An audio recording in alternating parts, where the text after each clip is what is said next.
शामी साहब, अभी मोहम्मद अली साहब ये गुफ्तगू कर रहे थे, बड़ी अहम कामयाबी जो है वो करार दी जा रही है ये जो दहशतगर्द एक नेटवर्क बेनकाब हुआ है। अब हम ज़ाहिर ये भी देख रहे हैं कि जी एक अज़्म इस्तेहकाम ऑपरेशन या विज़न या पॉलिसी कह लें कि वो भी अब आहिस्ता आहिस्ता उसके खदोखाल भी शायद कुछ सामने आ रहे हैं कि क्या मुल्क में होने जा रहा है। तो मैं चाहूँगा शामी साहब पहले इस पर ज़रा आप कॉमेंट कर दें, आज की इस अहम ये जो डेवलपमेंट हुई, कार्रवाई हुई, और फिर ये कि आने वाले दिनों में हमें जो है वो ऑपरेशन या जो भी इसको कह लें अज़्म इस्तेहकाम जो है उससे कितनी मदद हासिल हो जाएगी। नहीं, इसमें तो कोई शक नहीं कि ये बहुत बड़ी कामयाबी है जो आज नसीब हुई है, और एक बड़ा नेटवर्क है जो पकड़ा गया है, बेनकाब हुआ है, या ये कह लीजिए कि उसको हम यानी ख़त्म करने में कामयाब हुए हैं। और बलूचिस्तान में काफ़ी कामयाबियां हमें मिली हैं, और कई जो हैं लोग जो लीड कर रहे थे दहशतगर्दी को, उन्होंने सरेंडर किया है और मेन स्ट्रीम पॉलिटिक्स में आए हैं, और उन्होंने अपने रवैये को बदला है और अपने जो गुज़श्ता मामलात हैं उनसे तौबा की है। तो ये एक बड़ी अहम पेशरफ्त है, और हमें उम्मीद है कि इसके मुस्बत नताज बरामद होंगे। आज ऑपरेशन जो है हमारा अज़्म इस्तेहकाम, इसके हवाले से एक सिक्योरिटी ब्रीफिंग भी थी अच्छा। रावलपिंडी में। तो फौजी हुकाम से हमारी मुलाकात हुई, तो उन्होंने बताया कि ये जो ऑपरेशन है, या जो ये विजन है, या ये जो हिकमत अमली है, कोई नाम भी दे लें इसको, सही। तो यानी इसको ये कोई ज़ाहिर है ये तो जो गुज़श्ता इक़दामात हैं उनके तसलसल में ये हो रहा है, और ये उस तरह का ऑपरेशन नहीं होगा कि लोगों को घरों से निकाला जाए, क्योंकि अब कहीं नो गो एरियाज़ नहीं हैं। और लेकिन अब ज़रूरत इस बात की है कि जो गुज़श्ता कई अशरों से जो हमें यानी हम कामयाब नहीं हो सके मरबूत करने में मामलात को, अब उन खामियों का, उन कमियों का अजाला किया जाए।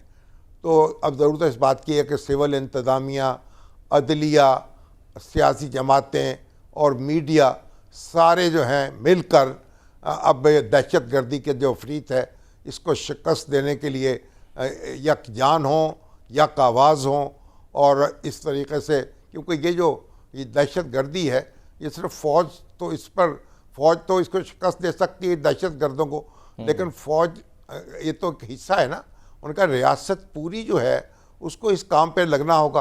फ़ौज तो रियासत का एक आर्गन है, तो फ़ौज अपना काम करती है, प्रहदलिया को अपना काम करना चाहिए, मीडिया को अपना काम करना चाहिए, इंतज़ामिया को अपना काम करना चाहिए, वफाकी और सूबाई हुकूमतों को काम करना चाहिए। अब देखिए जो हमारे तालीमी अदारे हैं, जो मदारिस हैं, वो सारे के सारे रजिस्टर नहीं किए जा सके अभी तक। जो हमारे जो काउंटर टेररिज्म के डिपार्टमेंट हैं वो उस तरह से मुनज़्ज़म नहीं हो सके जिस तरह मुनज़्ज़म होने चाहिए थे।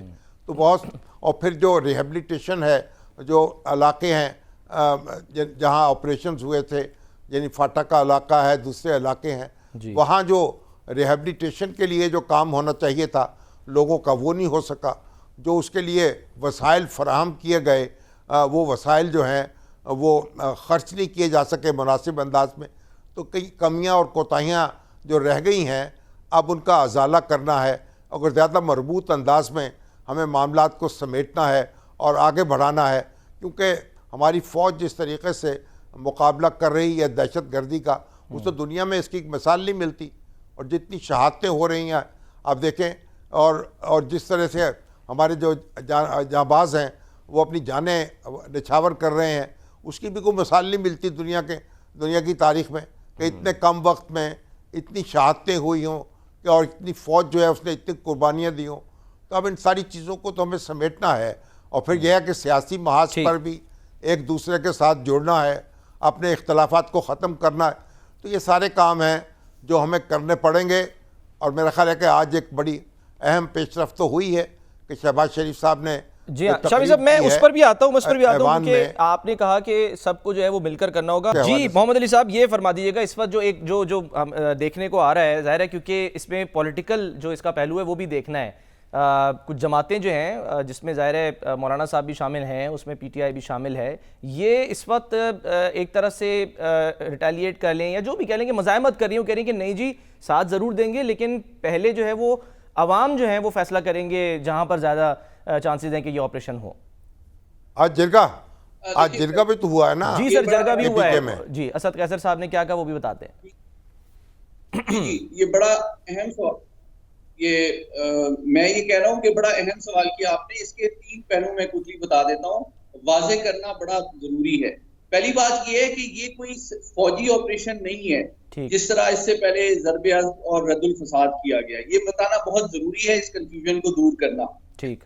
ये एक मैं समझता हूँ कि गलतफहमी पैदा की जा रही है जिसका सियासी फायदा, जो इस वक्त ऐसी सियासी जमातें हैं जिनके इस्टेब्लिशमेंट से खुशगवार ताल्लुकात इस वक्त नहीं है, उसको एक फौज मुखालिफ बयानिया बनाने के लिए इस्तेमाल कर रहे हैं। ये पहली बात है। दूसरी बात ये है कि ये एक जामिया हिकमत अमली है जिसमें एक बहुत ही कम पहलू फौज का होगा।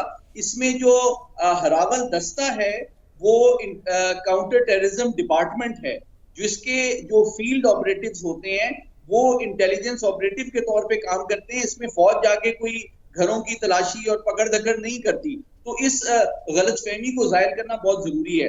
दूसरी बात ये है कि इसमें जो नेक्सस है क्राइम का, ब्लैक इकोनॉमी का और दहशतगर्दी और स्मगलिंग का, उसमें जो बाकी 3 डोमेन्स हैं, स्मगलिंग, क्राइम और ब्लैक इकोनॉमी, वो तो सिविलियन डोमेन है।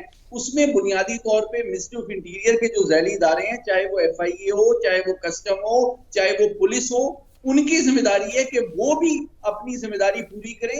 ये सिर्फ फौज से ये तवक्को करना कि वो पाकिस्तान की तमाम तर सिक्योरिटी के मामला तने तनहा जो है वो हैंडल करेंगे, जब तक करप्शन, स्मगलिंग, ब्लैक इकोनॉमी, इन तमाम मामलात से पहलू तही की जाएगी, ये एक गैर हकीकत पसंदाना तवक्को है।